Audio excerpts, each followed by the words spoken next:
The modern world is very good at shouting. Everywhere you look, something is asking for your attention. Bright packages promise more energy. Advertisements promise younger skin. Supplements promise longer life. Restaurants promise happiness delivered in 20 minutes. Older Japanese people often answer all of that noise with something very quiet. Preparation. One small habit appears again and again. Before leaving the house, many prepare something simple to take with them. Sometimes it is fruit, sometimes leftovers, sometimes a small container of vegetables. Very often it is an onigiri, a rice ball wrapped in crisp seaweed. It fits easily into one hand. It costs very little to make, and somehow it solves many problems before they appear. A person carrying a simple meal is less likely to make hungry decisions. Hunger has a funny way of changing the mind. A sensible person can become very unreasonable after several hours without food.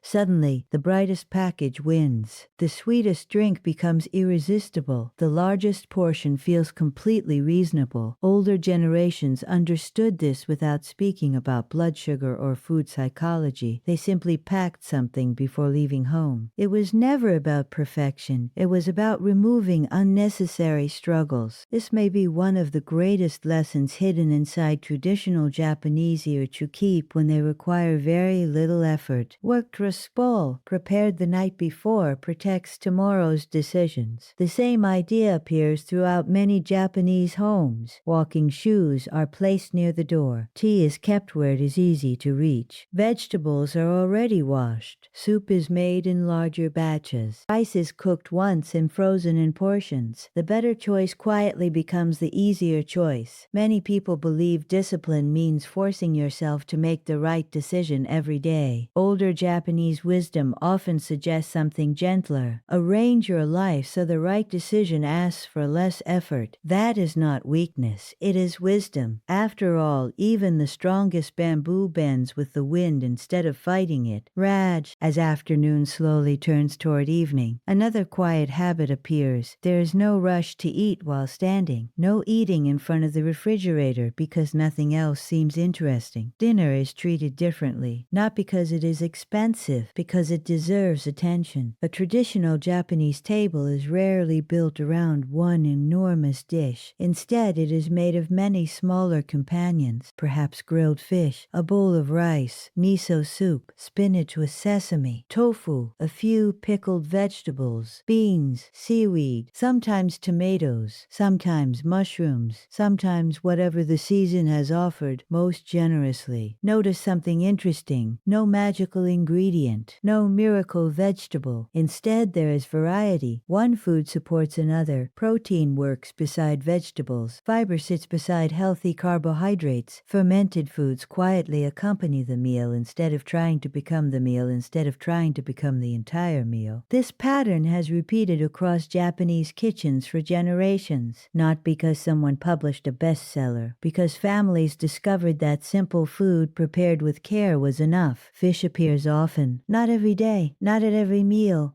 simply often enough to become familiar. Tofu quietly appears again and again. Beans return regularly. Vegetables change with the seasons. Nothing tries to impress. Everything tries to nourish. That difference matters. Many modern meals are designed to excite. Traditional meals are often designed to support. One creates a moment, the other creates a lifetime. Even the way dinner is eaten tells a story. Small bowls naturally encourage slower eating. One bite of soup, a little rice, a piece of fish, a vegetable, back to the soup. Without realizing it, the meal becomes slower. The stomach has time to notice satisfaction before discomfort arrives. Nobody needs to lecture the body. The rhythm of the meal does much of the work. There is another lesson hidden here. Many older Japanese people stop eating not when they feel completely full, but when they feel comfortably satisfied. They leave a little room, not because they are denying themselves, because tomorrow they would like to feel light enough to greet another morning. That way of thinking extends far beyond food. Leave a little room in your schedule. Leave a little room in your thoughts. Leave a little room in your day. A life packed too tightly becomes difficult to enjoy. After dinner, something else becomes noticeable. The pace slows. The house becomes quieter. Many older Japanese people do not chase stimulation late into the night. The television becomes softer. Tea replaces another snack. Conversations become calmer. Some read, some knit, some simply sit together without feeling the need to fill every moment with words. Sleep is treated with respect, not because it is fashionable, because experience has taught them what poor sleep steals. Patience becomes shorter, energy becomes weaker, the face appears more tired, small problems suddenly feel much larger. No expensive cream repairs what too little sleep quietly damages. Many elders do not think of bedtime as the end of the day. They think of it as preparing tomorrow. That small difference changes everything. Before sleeping, the kitchen is left tidy. Tomorrow's rice may already be prepared. Tea is ready for the morning. The house itself becomes peaceful. And perhaps the greatest lesson of all is this: none of these habits looks impressive by itself. Opening a curtain, walking to the market, preparing soup, standing while cooking, carrying an onigiri, going to bed at a sensible hour. Individually, they seem almost too small to matter. Together, they quietly build a life. Many people spend years searching for one dramatic secret that will transform everything. Older Japanese wisdom usually points in another direction. Do ordinary things extraordinarily consistently. That is where quiet strength comes from. Not one perfect week, not one perfect month, but thousands of ordinary days. Please remember something important. You do not need to eat exactly like someone else. You do not need to enjoy natto. You do not need to drink black coffee. You do not need to become another person. The lesson has never been imitation. The lesson is observation. Notice what helps your own body feel lighter. Notice what leaves you with steady energy instead of quick excitement. Notice what allows you to sleep peacefully. Notice which foods satisfy you instead of simply entertaining you. Then repeat those things with kindness. Guess does not grow because someone else has perfect habits. It grows because you patiently care for the body you have today, not the body you had 20 years ago, not the body you hope to have 20 years from now, the one carrying you through this ordinary morning. Perhaps that is why so many older Japanese people appear peaceful. They stopped chasing perfection a long time ago. Instead, they began trusting simple routines. They open the curtain, they prepare breakfast, they walk, they cook, they rest. Then, the next morning, they quietly begin again. That is how strength is built. Not through excitement, not through guilt, not through impossible promises, through gentle repetition. So tomorrow morning, before searching for another miracle, try something much smaller. Open the curtain, drink a glass of water, prepare a breakfast that gives your body what it truly needs. Take a short walk if you are able. Stand a little taller, move a little more, eat a little more thoughtfully. Then allow tomorrow to become another ordinary day, because ordinary days are where healthy lives are quietly built, year after year, season after season, one gentle habit at a time. The modern world is very good at shouting. Bright packages promise more energy. Advertisements promise younger skin. Supplements promise longer life. Every week a new miracle appears, asking people to believe that one purchase will solve years of neglect. Older Japanese people often respond to all of that noise with something much quieter: preparation. Walk into many older homes, and you may notice that tomorrow has already begun. Rice has been cooked, vegetables have been washed, soup is waiting in the refrigerator, tea is ready. Nothing feels rushed. Nothing depends on motivation. That may be one of the greatest secrets hidden inside traditional Japanese life. Good habits become much easier when they are prepared before they are needed. One small example appears everywhere. Before leaving home, many older people carry something simple with them. Perhaps fruit, perhaps leftovers. Very often, an onigiri, a rice ball wrapped in seaweed. It is not expensive, it is not fashionable, but it quietly prevents poor decisions later in the day. Anyone who has become very hungry knows how quickly judgment disappears. Suddenly, the sweetest drink looks irresistible. The biggest pastry seems reasonable. The body is no longer choosing. Hunger is choosing. Older generations understood this without reading books about nutrition. They simply packed food before they needed it. A small act of preparation protected affected the rest of the day. The same idea appears throughout many Japanese homes. Walking shoes stay near the door. Tea is kept within easy reach. Healthy ingredients are visible. The better choice quietly becomes the easier choice. Many people believe discipline means forcing yourself to make the right decision every day. Traditional Japanese thinking often suggests something different. Arrange your life so that good decisions require less effort. That is not weakness. It is wisdom. It is wisdom. Even the strongest bamboo bends with the wind instead of fighting it. As evening arrives, another quiet lesson appears around the dinner table. A traditional Japanese meal is rarely built around one giant plate. Instead, several smaller dishes work together. Perhaps grilled fish, a bowl of rice, miso soup, spinach with sesame, tofu, beans, seaweed, pickled vegetables. Each dish contributes something different. No single food claims to be a miracle. Instead, balance becomes the miracle. Protein supports muscle. Vegetables provide fiber and nutrients. Rice offers steady energy. Fermented foods add depth and variety. Together, they create a meal that satisfies without overwhelming. This is one reason many older Japanese people eat more slowly. A meal made of several small dishes naturally encourages smaller bites. Soup, rice, fish, vegetables. Back to the soup. Without trying, the body has time to recognize satisfaction before discomfort arrives. Many elders stop eating while they still feel comfortable, not completely full. They leave a little room, not because they enjoy feeling hungry, because they enjoy feeling light. That same philosophy extends far beyond food. Leave a little room in your schedule. Leave a little room in your thoughts. Leave a little room in your day. A life packed too tightly becomes difficult to enjoy. Another thing visitors often notice is that older Japanese people continue moving throughout the day, not because someone told them to exercise, because movement has remained part of ordinary life. They sweep the entrance, water the plants, walk to a nearby shop, stand while preparing dinner, carry groceries, stretch naturally while reaching for something on a shelf. None of these actions look impressive, but together they remind the body that it is still needed. Modern life often removes every small challenge. Escalators replace stairs, cars replace walking, delivery replaces carrying, comfort replaces movement. Comfort is wonderful until it quietly begins stealing strength. The body slowly becomes whatever it practices. If it practices sitting, it becomes better at sitting. If it practices moving, it becomes better at moving. That simple truth explains a great deal about healthy aging. Perhaps another question is even more useful. Sometimes the answer is as simple as walking to the local market instead of driving, standing while talking on the phone, taking the stairs when possible, stretching while waiting for the kettle to boil. Small movements repeated every day often accomplish more than heroic workouts performed once a month. As the evening becomes quieter, another habit quietly appears. The pace slows, the television becomes softer, conversations become calmer. Many older Japanese people do not spend the final hours of the day filling their minds with noise. Instead, they prepare for rest. Sleep has always been treated with quiet respect, not because it is fashionable, because experience teaches what poor sleep quietly steals: patience, energy, clear thinking, good humor. No expensive cream can replace what a peaceful night's sleep provides. Many elders see bedtime not as the end of today, but as the beginning of tomorrow. The kitchen is left tidy. Tea is ready. The house becomes peaceful. The mind follows. Perhaps this is the greatest lesson of all. There is no single Japanese secret to living well. There is no magical food, no perfect routine, no miracle ingredient. Instead, there are hundreds of ordinary decisions repeated over many years. Open the curtains, drink water, prepare simple meals, move often, walk patiently, sleep well. Repeat. Most people search for dramatic change. Older Japanese wisdom quietly points in another direction. Protect the ordinary, because ordinary days become ordinary weeks. Ordinary weeks become ordinary weeks. Ordinary weeks become ordinary years. And ordinary years quietly become an extraordinary life. You do not need to copy every Japanese tradition. You do not need to enjoy natto. You do not need to drink green tea. The deeper lesson has never been imitation. It has always been intention. Choose habits that your future self will quietly thank you for. Make them simple enough to repeat, kind enough to continue, and realistic enough to survive busy days. Because the body does not reward perfection, it rewards consistency. Tomorrow morning, before searching for another miracle, begin with something much smaller. Open the curtains. Drink a glass of water. Prepare a nourishing breakfast. Take a short walk if you are able. Stand a little taller. Move a little more. Then do the same thing again the next day. Not perfectly, simply faithfully. That is how many older Japanese people have cared for their bodies across generations. Not with excitement, but with quiet devotion. And perhaps in the end, that is the most beautiful kind of wisdom there is.